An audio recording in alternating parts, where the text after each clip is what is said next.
it's February 7 and it's already Tuesday and I'm going to work na, and this is my baon for the day. Ito yung cheese bread pan, cheese bread and coffee. Dito ko na nilagay. Ayan. Ito yung aking food sa office, rice, tapos sausage with green string. Ito. Ayan, pang snacks. Okay, so let's go! Guys, ito na naman yung outfit ko ngayon. Plaided dress, and this bag I bought at Sophie's. Ganda niya. Brown lang siya with long strap. Ayan. Antayin ko lang si Jordy labas yung sasakyan kasi matid niya ako today. And grabe, ang sarap ng tulog ko last night. Ewan ko kung bakit. Kasi siguro, diba, pag-aga ng pasok ko yesterday, tapos medyo kulang pa from Sunday. So ngayon lang ako, kahapon ako nakabawi ng tulog. Pero ngayon, back to work na ulit. The normal schedule. Yan. Madilim-dilim pa. It's 5:30 and I'm home. Mabilis lang yung biyahe ko today. And nakarating ako ng maayos dito sa bahay, thank God.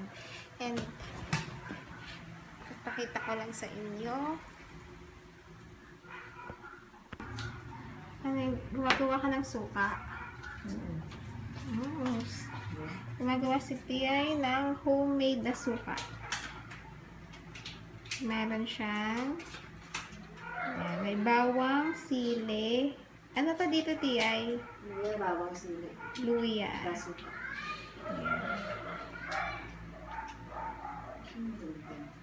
Para masarap ang sausawan. Ano to? Tiya, ano to? Sinigang? Pork sinigang. Wow. Yan yung ulam. Pork sinigang.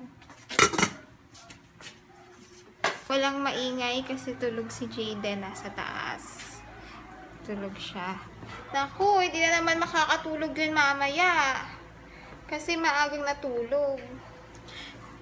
Kuminsan si Jayden, ayoko siyang natutulog sa hapon kasi para nakakatulog siya ng maaga sa gabi. Kasi ang hirap din niya patulugan sa gabi eh. So yun, binibigyan namin siya ng cut-off time sa iPad kasi mahilig manood ng YouTube din yung baby namin. So yun.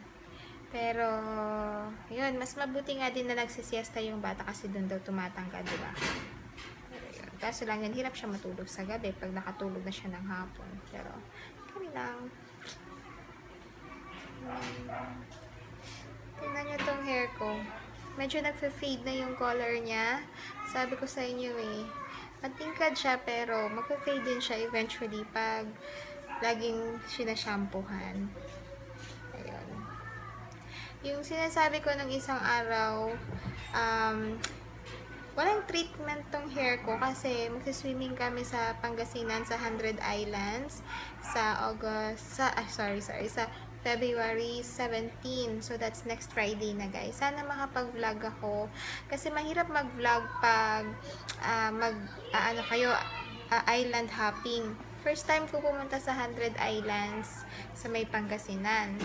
Hindi ko alam paano ko mag-vlog kasi ayoko naman dalhin yung phone ko para mag-vlog kapag sasakay ka sa bangka kasi baka mabasa, diba? Tsaka wala rin mag-video sa akin.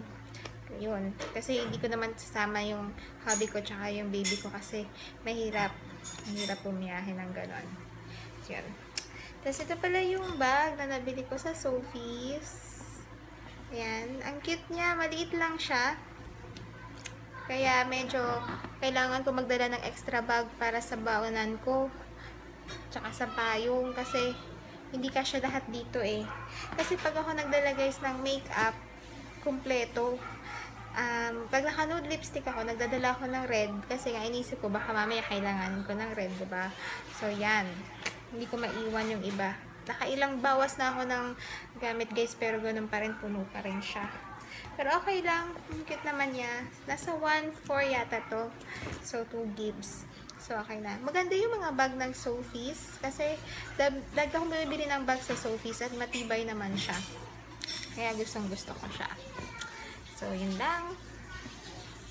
Guys, it's already 6:30 and kahain ako ng aking dinner. Yan.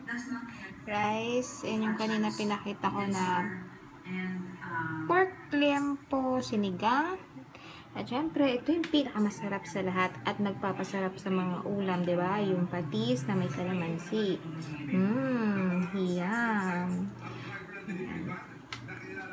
Kainan na!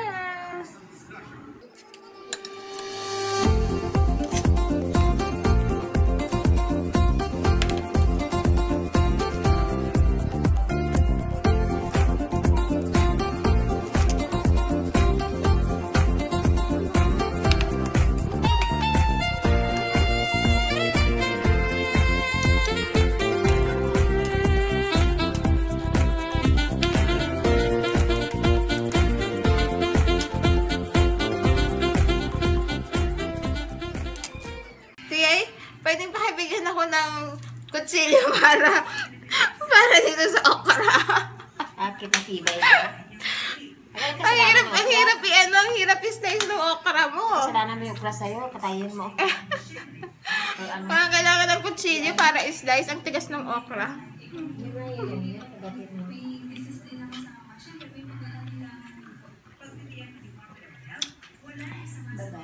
Bye! Done eating, guys.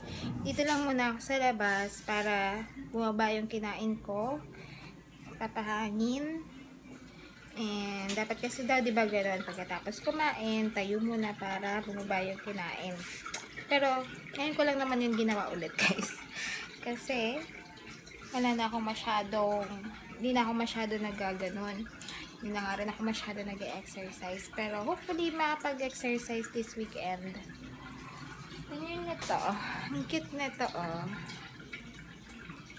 Ayan. Nung ano to, nung Christmas na binili ko na tequila, Jose Cuervo. Meron siyang miniature na Jose Cuervo tequila. Ang cute na. For display lang siya. Ang lamig dito. Sa morning, nag-iinit ako ng water para panligo kasi hindi ko kakayanin yung malamig na tubig pag naliligo. Lalo na meron akong allergic rhinitis. Hindi pwede sa akin yun kasi kinabukasan, sinisipon na ako niyan. So, yun. And, tulog pa rin si Jayden. Anong oras na? 7 o'clock na. Tulog pa rin siya. Hindi pa ako umakit sa taas eh. Si Tiyay naman, naglalaba. Ayan, diba? Washing. Gabing-gabi, naglalaba pa si Tiyay. Kasi ang dami namin event ng weekend, kaya ngayon lang siya nag-start mag-laundry.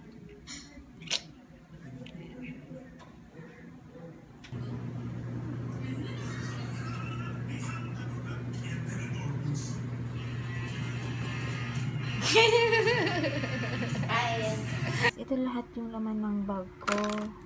Yung kikay kit ko, diba? Ang dami na. So, ang gagawin ko, pipiliin ko lang yung pwede kong dalhin sa bag ko para mabawasan siya. Kasi, ang dami. Ang bigat ko nito sa bag, diba? So, yun. Tingnan natin kung ano yung mapipili ko dito sa lahat ng to. Pink Princess! Hello! Yes. And 9 o'clock na. Ang tagal ng tulog mo. Kanina pa kita inaantay magising. Ito na pala yung naayos kong makeup kit na dadalhin ko sa bag ko. Halos wala rin akong nabawas kasi ang hirap talagang magbawas kasi parang halos lahat talaga sila kailangan ko. Tapos, ito. Parang dalawa lang natanggal dito, yung primer na L'Oreal, tsaka yung Colourpop na red. Ayun lang, pero halos lahat nadala ko pa rin siya. Ayan. Diba? Kompleto pa rin halos. Pinagsiksikan lang sa isang maliit na bag para magkasya dun sa bag ko na bago. Ayun, gising na si Jayden. Maya ako naman yung matutulog pagkatapos ko ma-edit tong video. Yun. Lagot na. Hindi na ito makakatulog mamaya. May pasok pa naman yan bukas. My gosh. gabi. Tagal ng tulog niya. So, ayan, dahil 9 o'clock na, ako naman yung matutulog, diba? Sabi ko nga, gising na si Jaden at ready na kami. So, end ko na yung vlog. Thank you so much guys for watching.